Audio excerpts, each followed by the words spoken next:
సరదాగా 2 డేస్లో కావలి టు పాండిచ్చేరి ఏమేం కవర్ చేయాలో చెప్పేస్తాను. వీడియో అయితే అస్సలు మిస్ అవ్వద్దు. కావలి నుంచి పాండిచ్చేరికి నైట్ 12:30కి స్పెషల్ ట్రైన్ అయితే ఉంది. మండే, థర్స్డే, ఫ్రైడే అయితే అవైలబుల్లో ఉంటుంది. నైట్ కావలిలో 12:30కి అయితే స్టార్ట్ అయ్యి మార్నింగ్ పాండిచ్చేరిలో 10కి అయితే డ్రాప్ చేస్తుంది. Let's start. డే 1 సమయం అర్ధరాత్రి 12 గంటలు. స్టేషన్ లోపలికైతే వచ్చేసాము. ముందుగా మనం సెకండ్ ప్లాట్ఫారంకి అయితే వెళ్ళాలి. మన ట్రైన్ అనౌన్స్మెంట్ అయితే చెప్పేశారు. మన ట్రైన్ కోసం అయితే ఇప్పుడు మనం వెయిట్ చేస్తున్నాము. ట్రైన్ ఎక్కి ఒక నిద్రపోయి అలా లేగానే తమిళనాడు బోర్డర్ అయితే వచ్చేసింది. మంచుతో తమిళనాడు బోర్డర్ మనకి వెల్కమ్ అయితే చెప్పేసింది. ఈ మంచు చూడంగానే నాకు ఇక్కడ ఒక సాంగ్ అయితే పెట్టాలనిపించింది, కానీ కాపీ రైట్ ఇష్యూ అవుద్దని చెప్పి నేనే పాడేస్తున్నాను. మంచు కురిసే వేళలో మల్లె విరిసే నెందుకో ఎందుకో ఎందుకో ఎందుకు ఎందుకో నాకు కూడా తెలీదు, కానీ పాట అయితే పాడేశాను. మిమ్మల్ని ఒకవేళ బాధ పెట్టుంటే నన్ను క్షమించండి. ట్రైన్ లో ఉండే ఆల్మోస్ట్ అందరూ చెన్నై ఎగ్మోర్లో అయితే దిగేశారు. ట్రైన్ అయితే కొంచెం ఖాళీగానే ఉంది. ఆ విషయం తెలుసుకుని నేను ఒక రౌండ్ అయితే వేసేసాను.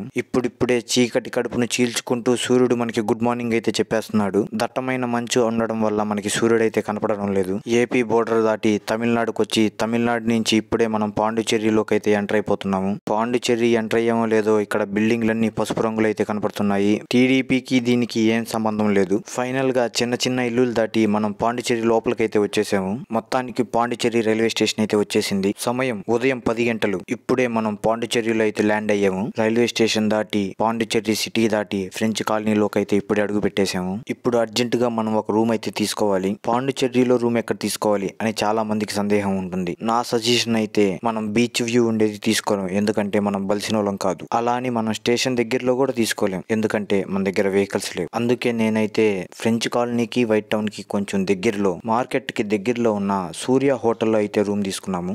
ఇంకా ఈ సూర్య హోటల్ విషయానికి వచ్చేస్తే పర్ డే 1500 అయితే తీసుకున్నారు. Day 1 in Pondicherry. సమయం ఉదయం 11 గంటలు. ఈ రోజు కవర్ చేయాల్సినవి చాలా ఉన్నాయి, అందుకే స్కూటీ అయితే రెంట్కి తీసేసుకున్నాము. ఫస్ట్ 500 అయితే చెప్పేశాడు, బేరంవాడి 300 అయితే ఫైనల్ చేసాము. ఇప్పుడైతే మనం మన రూమ్ నుంచి దూరంగా ఫ్రెంచ్ కాలనీకి దూరంగా వచ్చి మెరీనా బీచ్ కి అయితే వచ్చేసాము. ఇక్కడ లైట్ హౌస్ ఎక్కదామని ట్రై చేసాము, కానీ లైట్ హౌస్ అయితే క్లోజ్ లో ఉంది. ఇంకా ఆ మెరీనా బీచ్ రోడ్లలో అలా వ్యూని ఎంజాయ్ చేస్తూ మనం ఇప్పుడు ఒక స్పెషల్ ప్లేస్ అయితే వెళ్ళబోతున్నాము. పాండిచ్చేరికి వచ్చి బోటింగ్ అస్సలు మిస్ అవ్వద్దు. బోటింగ్ పాయింట్ కి అయితే వచ్చేసాము. మొత్తం 4 ప్లేసెస్ కవర్ చేస్తామన్నారు. 400 అయితే తీసుకున్నారు. ఇవన్నీ తిరిగిన తర్వాత ఇవన్నీ మనం తిరిగేవని నాకే ఆశ్చర్యం వేసింది. ముందుగా ఫిషింగ్ హార్బర్ నుంచి పక్క నుంచి ఒక రౌండ్ అయితే వేసేసారు. తర్వాత ఇప్పుడు మనం వెళ్ళబోయేది the most special boating trip in Pondicherry. దాని పేరే మ్యాంగ్రూవ్ ఫారెస్ట్. దీని గురించి ఇన్స్టాగ్రామ్ లో కథలుగా ఉంటాయి. అంటే ఒక రివర్ లో అటుపక్క ఇటుపక్క చెట్లుండి మంచి వ్యూ అయితే ఉంటుంది. చాలా ఫోటోలు అయితే ఇక్కడికి వచ్చి దిగి ఫోటోలు అప్లోడ్ చేస్తా ఉంటారు.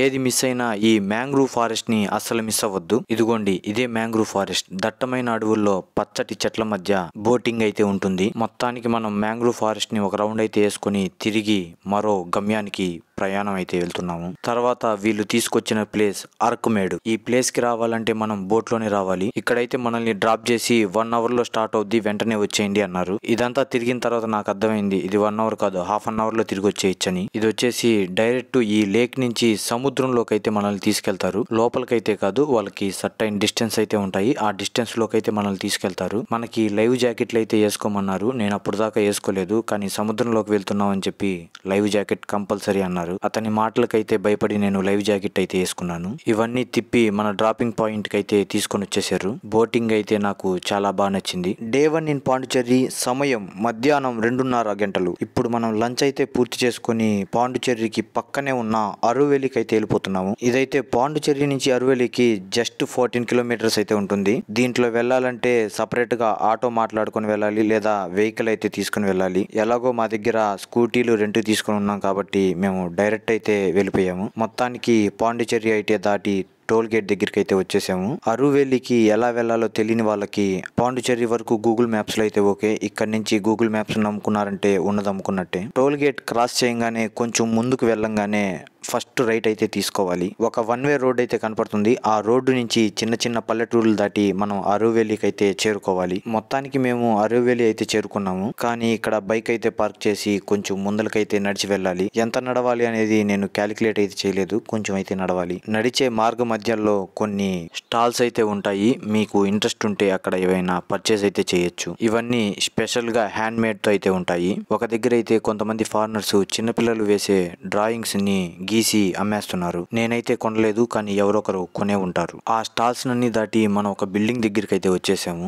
ఈ బిల్డింగ్ లోపలికి వెళ్లి చూస్తే ఫోటో గ్యాలరీ, లైబ్రరీ ఇలా రకరకాల రూమ్స్ అయితే ఉన్నాయి.